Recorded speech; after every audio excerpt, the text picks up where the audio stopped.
అదే RTV app వార్తల్ని క్షణాల్లో చదివే అవకాశం ఉంటుంది. ఒక న్యూస్ పేపర్, ఒక టెలివిజన్ ఛానల్ మీ చేతుల్లో ఎప్పుడూ ఉంటాయి.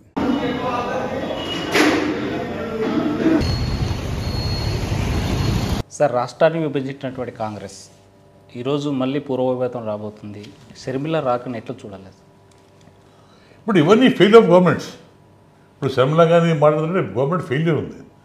గవర్నమెంట్ ఫెయిల్ అయిపోయింది కాబట్టి వేరే పార్టీ వచ్చి మాట్లాడతారు. ప్రజలు నమ్ముతారు. అరే ఫెయిల్ అయిపోయింది కదా, 5 years ఏమైంది వచ్చి ఏముండి వచ్చి పైగా వచ్చి 5 years ఏం చేశారు కార్యక్రమం అని చెప్పి ఎక్కడ అందుకోసమే అపోజిషన్ ప్రెస్ పాయింట్ చెప్పు మేము దానికి ముందు పోతారు. అరే గవర్నమెంట్ వచ్చి 5 సంవత్సరాలు ఎటువంటి కార్యక్రమం చేయని చెప్పి అన్ని పార్టీలు మాట్లాడుతున్నాయి. అవకాశం ఇచ్చారు కాబట్టి డెఫినెట్ అడ్వాంటేజ్ తీసుకుంటారు. దానికి తప్పేం లేదు. పార్టీ షర్మిల కావచ్చు ఎవరు వచ్చి ఏ పార్టీ కాబట్టి fail of the government. Fail government కాబట్టి గట్టి మాడతాం. అరే మీ తప్పులు చేశారు చూడండి చూపిస్తారు, ప్రజలు చూపిస్తారు, దాన్ని నమ్ముతున్నారు. అయితే ఛాన్స్ వాళ్ళు ఇచ్చారు ప్రజలకు. నిజంగా ప్రభుత్వం వచ్చాక అన్ని కార్యక్రమం చేస్తుంటే ఇవాళ తెలుగుదేశం పార్టీ కానీ లేకపోతే షర్మిల పార్టీ కానీ దానికి ముందుకు షర్మిల మాట్లాడే ప్రతి మాట చంద్రబాబు నాయుడు ఇచ్చేటువంటి స్క్రిప్ట్ వైసీపీ పార్టీ ప్రధానంగా ఆరోపిస్తుంది. అది ఆమెకు కూడా అనుభవం ఉంది. ఆమెకు ఈయన జైల్లో కూడా తిరిగింది, పాదదేశింది, తెలంగాణ చేసింది కాబట్టి ఆమెకు అనుభవం ఉంది. అనుభవంలో ప్రజల్లో పాదదేశం కాబట్టి ప్రజల్లో చెప్పారు సమస్యలు. ఈ సమస్య ఏమో ఈ సమస్య ఏమో చెప్తే దాన్ని ఎక్స్పీరియన్స్ తీసుకొని ఆ అనుభవం తీసుకుని మాట్లాడుతుంది. తప్పించి చంద్రబాబు ఎందుకు వేస్తాడు? చంద్రబాబు ఏ పార్టీ, ఆమె పార్టీ స్క్రిప్ట్ ఎందుకు ఉంటుంది? అనుభవం ఉంది. పదాలు చేసింది. రాష్ట్రంలో చేరినప్పుడు వాళ్ళన్న తమ్ముడు వాళ్ళన్న చేరినప్పుడు భారతదేశం కొన్ని వేల కిలోమీటర్లు తిరిగింది. వాళ్ళ సమస్య తెలుసుకుంది, తెలంగాణ తిరిగింది.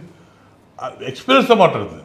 ఆమె ఒక అందరితో కలిసి కట్టి పబ్లిక్ మమ్మకి వాళ్ళ సమస్య తెలుసుకొని మాట్లాడుతుంది. స్క్రిప్ట్ రాస్తారా? స్క్రిప్ట్ జగన్మోహన్ రాస్తున్నాడు స్క్రిప్ట్, ఆయన చెప్తున్నాడు, వీళ్ళు కాదు.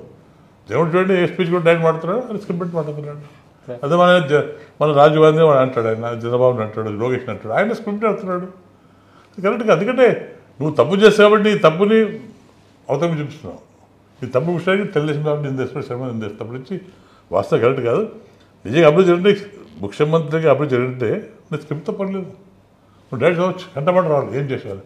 అదే పరిస్థితి. ప్రతి మీటింగ్ పబ్లిక్ మీటింగ్లో కానీ అధికార మీటింగ్ కానీ స్క్రిప్ట్ చదువుతున్నాడు. అంటే ఇది కూడా ఆహ్వానం లేదు.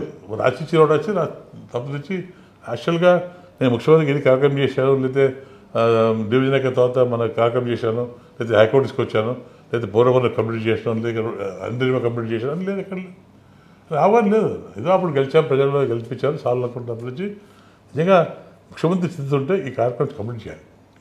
మళ్ళీ ఒకసారి మళ్ళీ ముఖ్యమంత్రి కావాలి, మళ్ళీ ప్రజలు సేవ చేయాలనే భావన రావాలి. మరిన్ని వీడియోస్ కోసం ఛానల్ ని సబ్స్క్రైబ్ చేయండి. లేటెస్ట్ అప్డేట్స్ కోసం వాట్సాప్ ఛానల్ ని ఫాలో చేయండి. అండ్ లింక్ డిస్క్రిప్షన్ లో ఉంది.